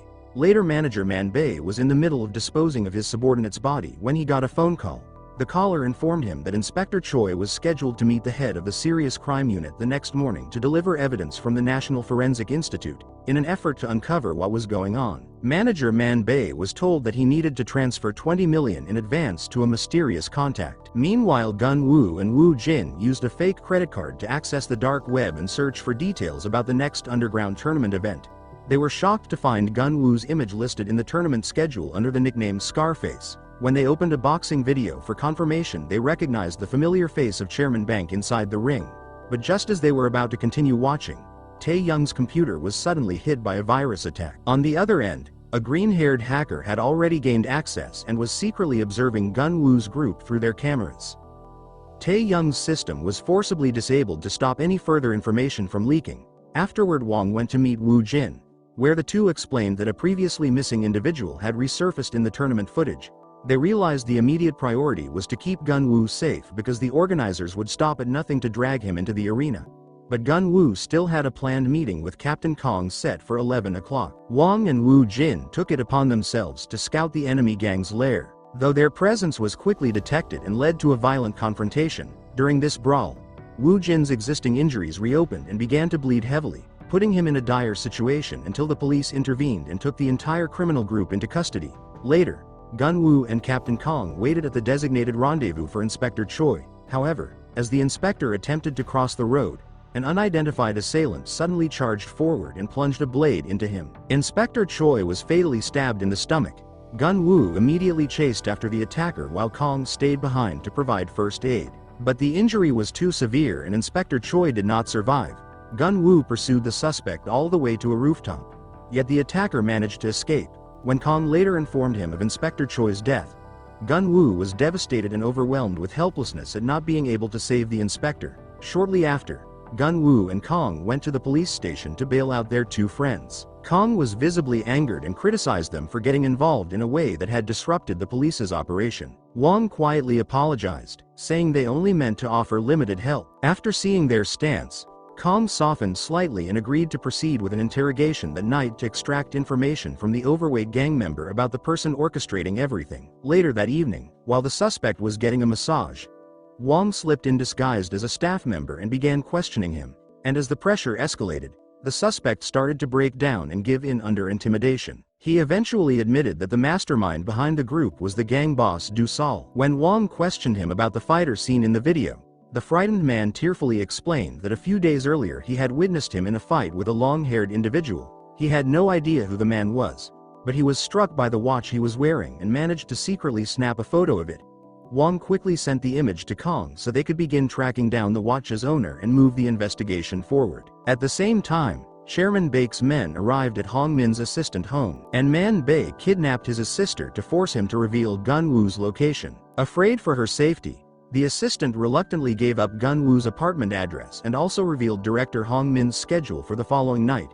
Meanwhile, the bald-headed boss handed manager Man Bae a strange drug, and the next evening a woman arrived at a bar carrying the substance. She placed a pill in her mouth and walked straight inside. Ignoring staff who tried to stop her since the bar was not yet open, she approached a male employee and made a calculated move. She kissed him, but he quickly realized something was wrong and soon collapsed after being drugged. She did not stop there and forced more liquid into the waiter's mouth while coldly questioning him about when director Hong Min would arrive. Under the influence of the drug, the employee completely lost control and revealed everything, including the type of alcohol Hong Min usually ordered. Shortly after, the assistant brought director Hong Min to the bar, and as he watched the director walk away, the assistant could only cry, unable to speak the truth because his sister was still being held hostage by the gang. The woman posed as a barmaid so she could get close to Hong Min. Under that disguise, she served him a drink after secretly lacing it with drugs. As Hong Min lifted the glass and took a sip, he remained unaware of what had been added, thinking it was harmless. Within moments he collapsed and started convulsing on the floor in a state of panic. While the woman calmly filmed the entire incident on her phone, by the next morning Hong Min was lying in critical condition at the hospital, with doctors confirming that his blood alcohol and stimulant levels had spiked to nearly 30 times the normal range, leaving him in a dangerously unstable state. It had severely endangered his life, and doctors warned that he might require a liver transplant to survive. This devastating update deeply affected Geon-woo and the rest of the group. Outside, Wong reviewed the messages about the hallucinogenic substance, his mind clouded with conflicting thoughts. Meanwhile, the entire team immediately set out to track down clues about the drug. They stormed into an underground bar and searched every room, until one employee, unable to endure the pressure and assault, finally confessed that it was truth pills, a psychotropic substance used to force people into revealing information. Kong divided the team into two groups. He and Woo-jin went to locate Secretary Choi, while Geon-woo and Wong set out to find the woman who had administered the drug. On the way, Geon-woo received a threatening call from Chairman Baek, who warned him that if he continued to resist, his entire family would pay the price. He was so ruthless that he even claimed he would take one of the Woo-jin's arms within 3 days. Then Wong warned the others to stay cautious since their opponents were extremely dangerous. Meanwhile, Kong and Woo-jin continued their search for Secretary Choi. Woo-jin and Kong arrived at the assistant's home, and when the assistant learned that Hong Min, the man who had supported his education, was now in serious trouble, he felt guilty. Kong sharply criticized the assistant. Unable to accept the false suspicion against her brother, the assistant's younger sister stepped in to defend him, pointing to a wound on her arm as evidence. She explained that her brother had actually been abducted by 3 unknown men who threatened to burn him with acid unless he revealed Geon-woo and Woo-jin's whereabouts. She then went on to describe the 3 kidnappers in detail. The 3 men were described as one tall fighter skilled in martial arts, another who specialized in psychological manipulation, and a third disturbed individual who favored knives. After hearing this, Kong immediately deployed officers to guard the assistant's family and began planning an ambush. Meanwhile, Wong and Geon-woo entered a dark underground bar filled with the smell of drugs where they searched for a middleman who could provide information about the truth serum. At first the man refused to help, saying the blurry photo was useless, but after receiving payment he agreed to cooperate and led them to someone more reliable named Jeong Chan, who was believed to have accurate information. When Geon-woo appeared, Jeong Chan immediately recognized him as the martial artist he admired and became visibly excited. Eager to assist him, he reviewed the photo carefully and identified the pink-haired woman as Gina, a person with whom he had a complicated past. After confirming this, the group quickly moved toward the casino where Gina was known to work while updating Kong over the phone. Back at the office, Kong formally introduced a new team member, the skilled investigator Jae-min, and using surveillance footage they were able to determine that the tall, highly trained fighter was Yoon Tae, a former special forces operative specialized in explosives handling, who had been discharged from the military because of financial debt. At this moment, Geon-woo suddenly recalled the earlier phone call from the ringleader. Realizing that someone inside the police station was secretly selling information for 50 million won, the atmosphere immediately turned tense. Kong quickly reorganized the operation and reassigned the teams. Wong and Geon-woo were tasked with arresting Gina. Kong and Woo-jin went to locate Yoon Tae's mother, while the rest of the team focused on digging through the dark web and analyzing surveillance footage. Kong and Woo-jin later arrived at Yoon Tae's mother's home, where Kong engaged her in careful questioning, while Woo-jin helped ease the tension by entertaining Mina with snacks. Yoon Tae's daughter, after a few gentle questions from Woo-jin, revealed that Yoon Tae had returned home 3 days earlier. With this new lead, Kong pressed the mother to tell the full truth and cooperate with the police, while at the same time investigator K-min was carefully reviewing surveillance footage and managed to identify the target, immediately reporting the finding to Kong. Unexpectedly, Hong Min called, and upon hearing his voice now clear and sober, everyone felt a wave of relief. Hong Min explained that he was safe and conscious again. Burning with rage, he swore he would return to settle the score. That same night, Wong's team moved in to ambush the casino. And as Gina got out of the vehicle, Jeong Chan cautioned them that the place was packed with dangerous, ruthless criminals. Realizing their numbers were too few, they called Kong and Woo-jin for reinforcement. When Kong arrived, he quickly recognized the building's layout and divided his men to seal off every escape route. Geon-woo and Wong then pushed into the VIP room and effortlessly knocked out a bulky security guard with a single strike. As soon as Gina saw them, she triggered the alarm and immediately ran away, triggering a group of armed thugs to rush in and attack. Geon-woo relied on his agile footwork to evade and counter their strikes with ease, and even when a blade came at him, he managed to grip it firmly with his special gloves without being injured. Meanwhile, Wong was struggling and getting overwhelmed under the attacker's pressure. Woo-jin was waiting outside when he saw Gina rushing toward him with a knife. He reacted quickly and knocked her unconscious. After securing her, the group took her phone and Tae-young hacked it to check her messages. There he discovered that Gina was the one who had drugged Hong Min, and that she was scheduled to meet the mastermind at the Enter Hotel at 11 o'clock. Tae-young immediately called the hotel and pressured the receptionist into revealing the penthouse that Yoon Tae had been renting long-term. The team then rushed over. Meanwhile, at the Enter Hotel, Chairman Baek was presenting a $500 million investment deal to a foreign partner in order to secure Geon-woo's involvement in the Operation Underground tournament, but the foreign partner hesitated because the event was both illegal and extremely dangerous. Irritated by the lack of commitment, Chairman Baek suddenly got a call from the reception desk warning him that police were investigating the location. Realizing they had been compromised, they immediately set an explosive to aid their escape. Shortly after, a SWAT unit was deployed to the building. Kong stopped Woo-jin from joining the raid due to his injuries. The team forced entry into the penthouse but found it completely deserted.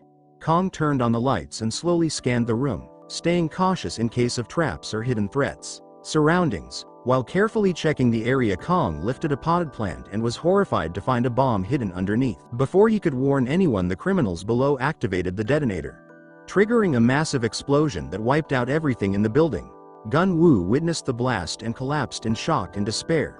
Just then Chairman Baek called him, and under ruthless threats meant to protect those around him, Geon-woo was forced into accepting the deadly challenge Baek demanded. After the explosion, Kong was rushed to an ambulance in critical condition, and the shocking incident quickly spread across the media as breaking news. Outside the emergency room, Geon-woo sat in a stunned silence, looking completely broken, while Wong and Woo-jin seethed with anger over the situation. After learning about his friend's condition, Hong Min was overwhelmed with fury and, even while still hospitalized, immediately contacted his powerful stepfather demanding that Chairman Baek be wiped out completely instead of being handed over to the law.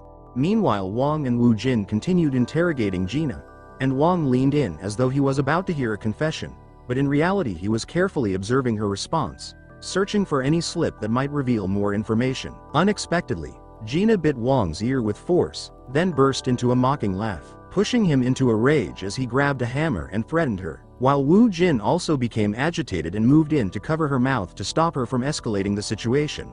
Despite the pressure, Gina remained silent, fully aware that exposing the mastermind would cost her life as well. At that moment, investigator Jae-min arrived and, instead of using intimidation, chose a calm and measured approach, laying out the risks and consequences in a few carefully chosen words, slowly getting through to Gina and making her hesitate for the first time. Gina eventually lowered her pride and agreed to cooperate, revealing that the person who hired her was Man Bae, a former intelligence officer. She then handed over the remaining drugs to Jae-min and promised to help expose Man Bae. Meanwhile, Geon-woo fell into a severe emotional and psychological breakdown, blaming himself for everything that had gone wrong and insisting he should take full responsibility. Woo-jin embraced his younger brother and reassured him that because of Geon-woo their lives had gained meaning and purpose. The two brothers held each other tightly and cried before slowly regaining their composure. After that, Woo-jin began giving instructions to move forward with the investigation. He had food brought to his room as he prepared himself for the intense battles ahead. The next morning on his private yacht, Chairman Baek was overseeing his subordinates as they organized the match schedule. Meanwhile, Tae-young managed to hack into their system and passed the information to the group, revealing that Geon-woo's fight was set for Thursday, leaving everyone rushing to come up with a plan to deal with it. At the hospital, Kong slowly began to regain consciousness, and doctors discovered that he had suffered a ruptured meningeal condition.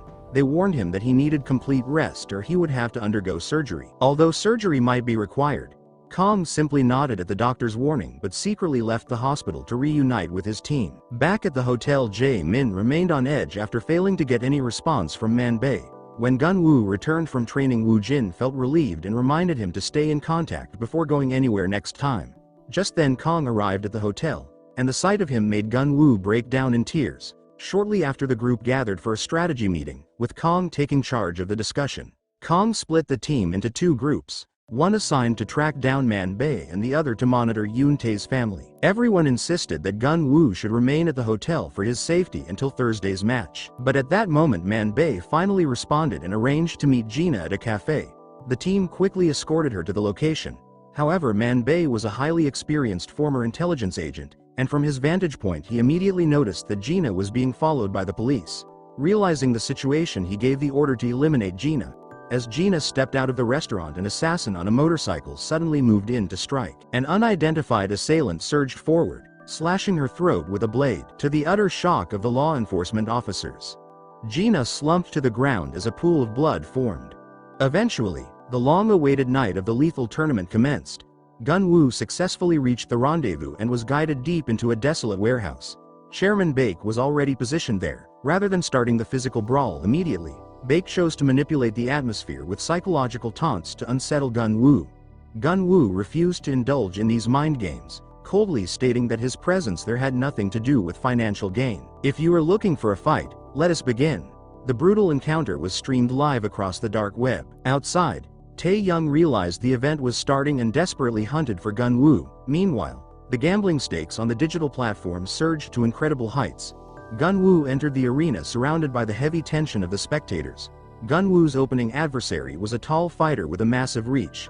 This anatomical edge permitted him to launch a relentless storm of strikes from the very start of the fight. Geon-woo lifted his guard, carefully studying his opponent's timing and movement, waiting for the right moment to strike. When the opening finally appeared, he suddenly shifted his stance and delivered a powerful counterpunch that instantly knocked his opponent unconscious. Watching through the cameras, Kong used his sharp observation skills to spot a familiar logo in the background and quickly pinpointed the warehouse location.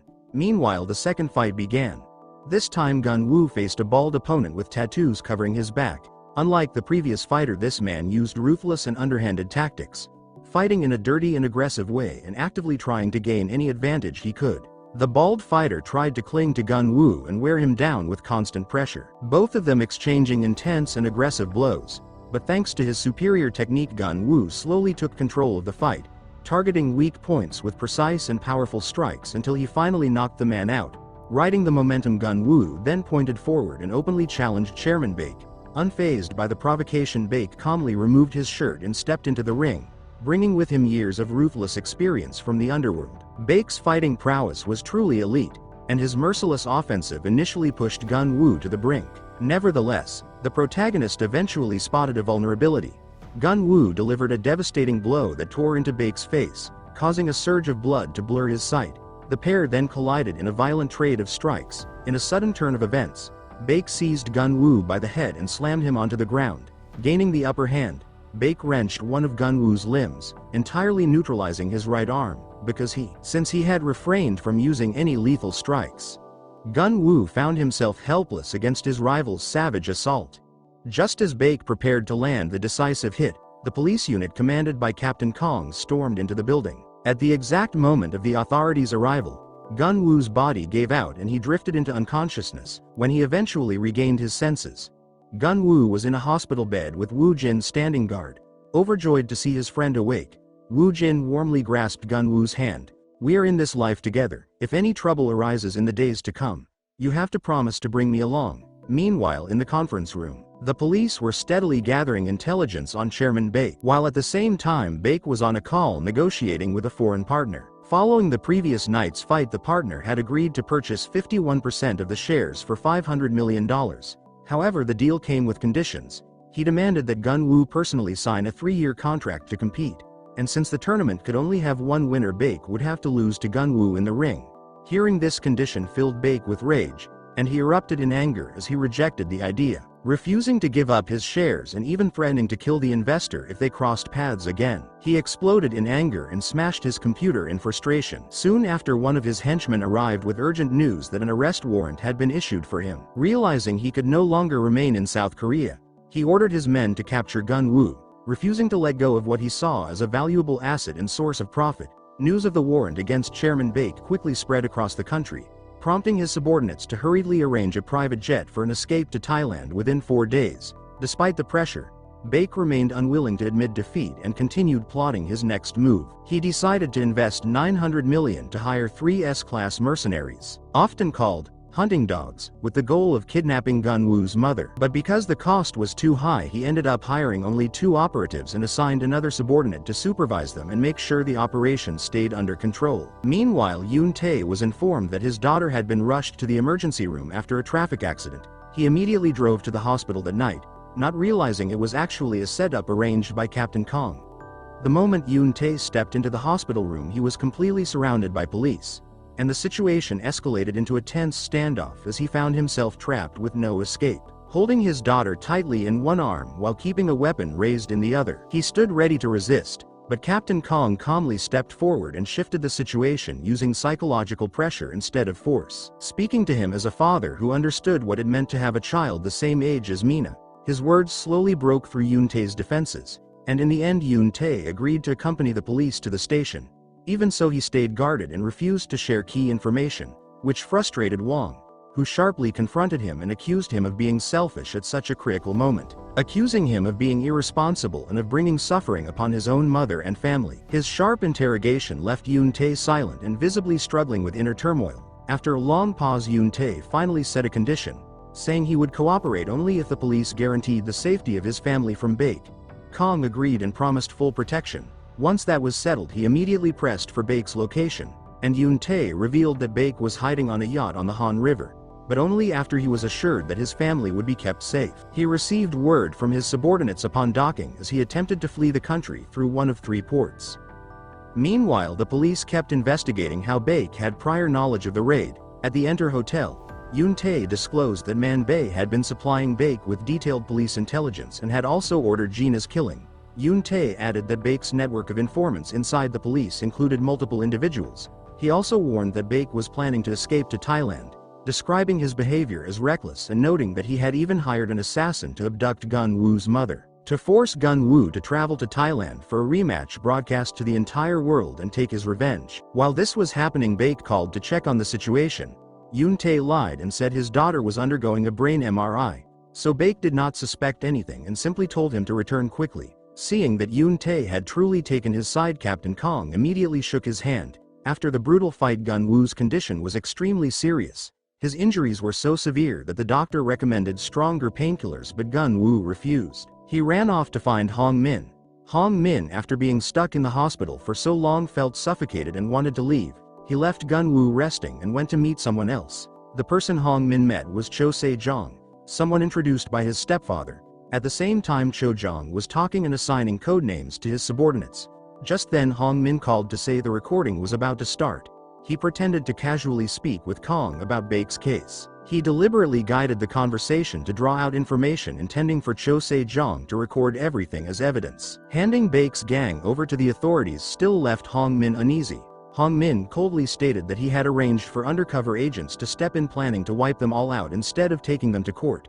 He insisted that he had his own way of settling the matter once and for all. Meanwhile, Geon-woo was speaking with Woo-jin. Woo-jin revealed critical information explaining that his father's former subordinate was the martial arts master who had trained Baek years ago. The master had once noted that Baek possessed natural talent but was extremely ruthless and arrogant. After realizing this, Woo-jin came up with a plan, deciding to reach out to the master to better understand Baek's fighting style and figure out how to counter it. After watching the footage, Woo-jin himself was struck by how fast and agile Baek fought. Geon-woo said he had been so overwhelmed during the fight that he could not recall how he managed to respond. The two brothers then resolved to search for their former instructor.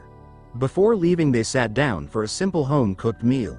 Their mother was deeply distressed seeing both sons injured and exhausted. Later that night, 2 separate police units began coordinating a plan to arrest Baek. Tae-young, a female investigator, raised concerns that a single task force would not be sufficient to take down someone as dangerous as Baek.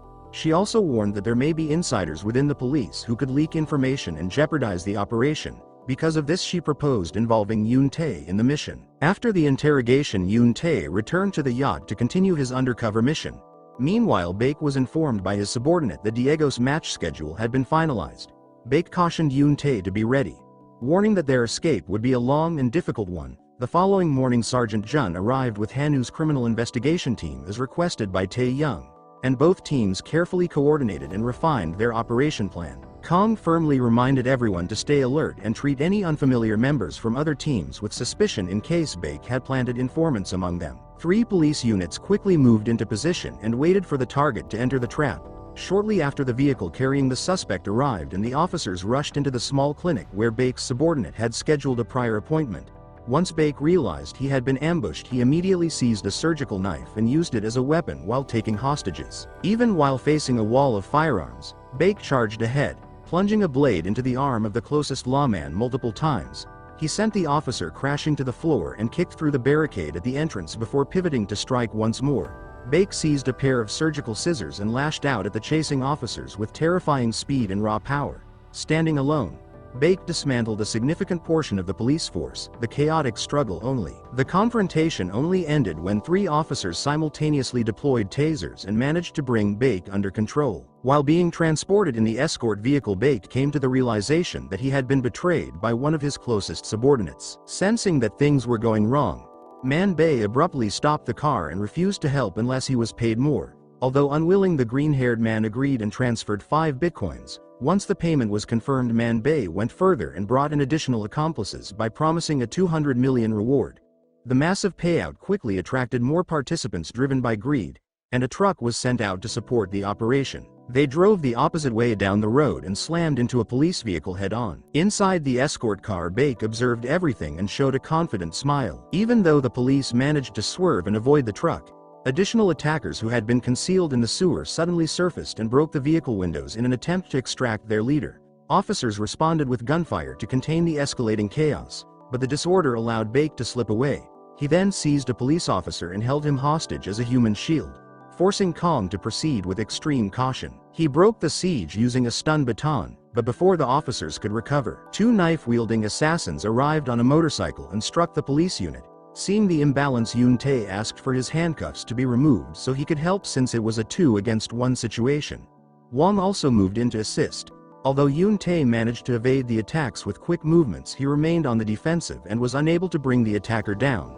Wong struggled as well, repeatedly pushed back and forced to the ground under the pressure of the assault. The floor, even in the face of his rival's lethal maneuvers. Yoon Tae still found a way to overpower him, drawing on his deep combat experience. Wong waited for the perfect moment to strike and snapped the assassin's arm, forcing the blade to the tiles. While the distraction of the other attackers held everyone's attention, Baek broke free from Captain Kang's restraint and regained his footing. Baek delivered a heavy kick to Captain Kang's jaw, knocking him out cold.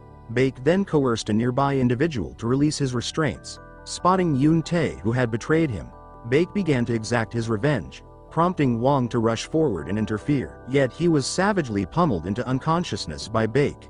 Once he had finished with Wong, Baek turned his attention toward a final reckoning with Yoon Tae. The 2 men traded brutal strikes as their shared history as close allies allowed Yoon Tae to anticipate and deflect Baek's maneuvers. Nevertheless, Baek quickly reclaimed the advantage. He rained a sequence of heavy blows onto Yoon Tae's face until he was out cold. Still driven by rage, Baek continued to stomp on Yoon Tae's head even as his life faded. It was revealed that they had previously corrupted law enforcement to acquire the location of Gun-woo's refuge, and they proceeded to storm the premises. They utilized signal jamming devices to cut off all outside contact and immediately launched an assault on the security detail. As he watched the guards being eliminated one by one, Woo-jin found it impossible to remain idle. He charged out to meet the threat, which only served to heighten In-bum's anticipation. In an effort to drain Woo-jin's energy, a massive and powerful assassin was dispatched to engage him first. Despite the man's formidable endurance, Woo-jin eventually managed to overcome him. Following this, In-bum stepped forward to challenge Woo-jin personally. The 2 traded heavy hits, but in a brief lapse of concentration, Woo-jin was hoisted into the air by In-bum and hurled violently against the wall. Seizing the moment, the vulnerability, In-bum rained blows upon Woo-jin's face and throttled him until he gasped for air. Just as it appeared Woo-jin might perish, Gun-woo's mother, devastated by the sight of his suffering, emerged from her hiding place. She sobbed and pleaded for them to show Woo-jin mercy, volunteering to surrender herself. Having secured his leverage, In-bum let go of Woo-jin and led the mother away, leaving Woo-jin to cry out in desperate futility. Later at the morgue, Lee Gun-jang looked on with profound grief at the remains of the comrades who had stood by him, including Captain Kang's status remains dire as he is currently in the middle of emergency surgery. Upon receiving the horrific news, Hong Min raced to the medical center, his fury having reached a breaking point as he burned with a desire to dismantle those responsible. Meanwhile, a blood-soaked Woo-jin scrambled to locate Gun-woo, weeping as he broke the news that In-bum had abducted their mother. Witnessing his brother's complete emotional collapse, Gun-woo could do nothing but pull Woo-jin into a tight embrace. The following morning, Jae-min sought an audience with the head of the investigation bureau. He petitioned his superior to relocate Yoon-tae's family to a secure location. Yet despite his earnest pleas, the high-ranking official coldly rejected the request, arguing that because Yoon-tae was a fugitive, his relatives were not entitled to state protection. With no other options, Jae-min departed and contacted Geon-woo to update him on the crisis. Insisting that Geon-woo was the only one who could truly keep Yoon-tae's family safe, he proposed that they relocate to his residence for safety. Meanwhile, Hong-min returned to the office and learned that Baek was layering low in a secluded region. Lawyer Choi Tae-ho formulated a strategy to draw Baek out by organizing a high-stakes gamble. Each party would stake 100 billion, and the victor would claim the entire pot. Hong-min was certain that Baek's overbearing ego would compel him to take Geon-woo's bait. That night, Geon-woo paid a visit to his friend Wang, and the two shared a moment of mutual consolation following their recent tragedies. The next morning, Geon-woo and Woo-jin settled into a different residence, where Jae-min also escorted Yoon-tae's mother and daughter. Young Mina immediately rushed to embrace Woo-jin the moment she saw him. Later that afternoon, Hong-min's team gathered for a tactical briefing. Hong-min explained that he had leveraged his influence to seal off every possible international exit for Baek. He then questioned Geon-woo on his certainty regarding his ability to overcome Baek. With nothing remaining to lose, Geon-woo firmly committed to the confrontation. That night, while the group was immersed in tense contemplation, a motorcyclist arrived at their location. Geon-woo and Woo-jin stepped out to identify the visitor, and as the rider removed his helmet, both friends were overcome with emotion. It was Do-young. The three friends retreated to a private room to speak, where Woo-jin detailed the recent horrors while weeping without restraint. Do-young listened with deep empathy, absorbing the weight of their suffering. He then shared that during his years overseas, he had gone to extreme lengths to stay alive, which involved training as a high-level mercenary. He presented evidence of his status as an elite S-class tracker, a revelation that stunned his two friends. Following this, they moved to the lower floor to deliberate with Jae-min, who felt an instinctive unease due to Do-young's lethal presence. Do-young announced his intention to handle the retribution personally, and to demonstrate his readiness, he removed his coat to show a vast array of weaponry concealed against his body. That same night, Do-young infiltrated the medical quarters of the assassin organization. In a rapid sequence of movements, he bound the physician to a chair, recognizing that the man would be resistant to questioning. Do-young initiated a savage interrogation using blades to force a confession. That evening, Baek's crew reached the airport, but the advanced scout detected indications of a trap. When he returned to deliver the news, Baek reacted with fury and throttled him. Baek vowed to eliminate the man Bae's entire family should he fail again. Elsewhere, Hong-min's team continued their preparations and contacted Lee Man-bae to issue a formal challenge. After a brief period of evasion, Lee Man-bae passed the device to Baek.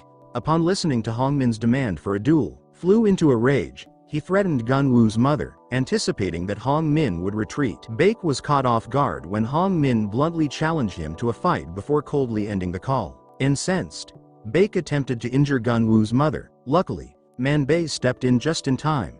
Viewing this as his sole opportunity to flee, Man-bae attempted to reason with Baek. He returned Hong-min's call, and rather than sticking to the 100 billion stake, Lee Man-bae proposed a fresh ultimatum. If Geon-woo's team emerged victorious, the captives would be set free. However, if Hong-min's group was defeated, they would be required to provide both 100 billion and a getaway aircraft. Recognizing their lack of leverage, Hong-min gave his reluctant consent. Both parties settled on a duel to the death to take place in 10 days. Man-bae then relayed the terms of the deal to Baek. Meanwhile, Woo-jin and Geon-woo committed themselves entirely to their training for the upcoming clash. The following morning, the two friends traveled to a traditional martial arts academy. Master Wang Dong-ho identified them immediately, as he was the mentor who had originally trained Baek in combat. Upon learning that his previous pupil had abducted Geon-woo's mother, and he agreed to instruct them on how to neutralize the Baek's style. The training session opened with a breakdown of Baek's combat mechanics.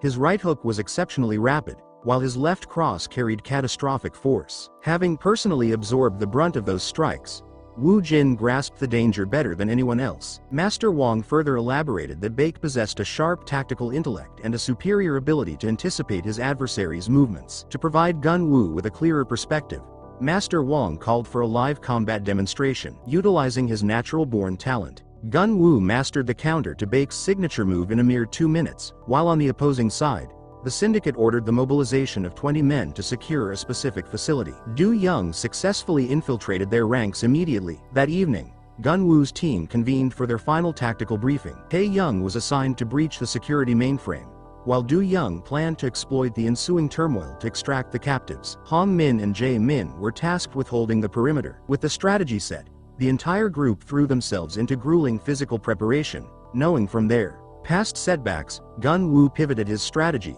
outfitting himself with specialized armor to bolster his defense against his savage adversary. When the critical moment finally arrived, every member of the team was at their station. Tae-young initiated the cyber infiltration while Do-young, fully armed, moved toward the objective. Inside the complex, Man-bae imposed a brutal set of protocols, demanding absolute precision in positioning and decreeing that any error would be met with immediate execution. The syndicate's enforcers stood poised for battle. At that very moment, Min Bum and the Gun-woo friends arrived at the designated rendezvous, where the opposition demanded to inspect Hong Min's electronic wallet. In a clever twist, that very device served as the bridge that allowed Tae-young to penetrate the entire server architecture. The group then moved toward the center of the arena. Once Man-bae signaled the commencement of the duel via the group chat, Do-young immediately sprung into action. Feigning a request for a cigarette light, he swiftly neutralized the adjacent guard. After completing the task, he proceeded to the upper levels. The lethal confrontation officially began as Baek was the first to step into the ring. Unexpectedly, Woo-jin was the one to step forward to initiate the combat. Rather than Gun-woo taking the lead, Woo-jin sought to deplete Baek's stamina and proactively goaded him with a taunting gesture. Baek was consumed by rage, lunging forward with a roar as he demanded Gun-woo face him personally, only to find himself blindsided and knocked to the ground. Woo-jin successfully landed a devastating strike to Baek's eye, inflicting a severe injury that caused blood to obstruct his vision and forced him to pull back to stem the bleeding. Gun-woo rushed over to assist his friend out of the ring, then shed his shirt to officially issue his challenge. Observing Baek preoccupied with his wounds, In Bum confidently leapt into the ring, and facing his massive physique, Gun-woo maintained a wary stance. The two traded powerful, probing strikes as the tension escalated until both men abandoned their defensive postures to launch direct attacks. In Bum attempted to rely on his sheer strength to overwhelm Gun-woo, but in that life-or-death moment, Gun-woo unleashed his hidden power. He delivered a series of lightning-fast blows that knocked In Bum to the canvas, and to ensure his opponent could not retaliate, Gun-woo coldly broke In Bum's arm. Meanwhile, Gun-woo's brother located the room where the hostages were being held. He quickly subdued the two guards, but upon removing the head covering, he was shocked to find it wasn't Gun-woo's mother, but an assassin planted by Man-bae. Utilizing his superior combat skills, he swiftly eliminated the threat. Afterward, he reported the true location of Gun-woo's mother to Jae-min, who was outside, Do-young severely wounded and on the verge of collapse. He entrusted the remaining tasks to his teammates as the scene shifted back to the ring. The final match between Gun-woo and Baek commenced, and despite his injuries, Baek remained a formidable opponent. Baek still dominated the early exchange, utilizing his reach to keep Gun-woo at a disadvantage. However, Gun-woo systematically targeted Baek's existing facial injury to impair his vision. The two engaged in a grueling struggle until Baek, showing his resilience, managed to break Gun-woo's arm. Despite the agonizing pain, Gun-woo refused to yield. Fighting with only one functional arm, he waited for a lapse in Baek's defense. Seizing a fleeting opening, Gun-woo launched a desperate, calculated strike that caught Baek off guard, landed a powerful punch directly into Baek's face. The battle continued as both fighters were fighting with only one hand. Following a final, decisive attack, Gun-woo achieved an amazing victory. Upon receiving the report, the police arrived to secure the area. Jae-min also managed to rescue Gun-woo's mother. Seeing her fine, the three friends embraced her and cried. That night, a major incident occurred while the police were escorting the criminals. Cho Se-jong suddenly showed up, cutting the tunnel lights and throwing everything into chaos. Under the cover of darkness, he seized Baek. Not long after, Hong Min was sent a photo showing Baek with a gunshot wound to the head. It became clear this had all been orchestrated as part of Hong Min's assassination scheme. After several days of turmoil, Gun-woo, his brother Woo-jin, and their mother were still unable to rest easy. One night, the two brothers ended up making noodles together for a late-night meal. Fearing that old enemies might come back seeking revenge, Gun-woo urged his brother to relocate. But the situation was far from over. Cho Jong proved to be the most dangerous and calculating of them all. Contrary to the fake photo suggesting Baek's death, he had actually kept Baek alive, using him as leverage and forcing him back into cooperation. A massive drug shipment worth around 300 billion was about to arrive, and Cho Jong urgently needed someone like Baek to handle it. Bloodhounds Season 2 ends on a dark and unresolved note. Please don't forget to subscribe for more amazing K-drama. See you next time.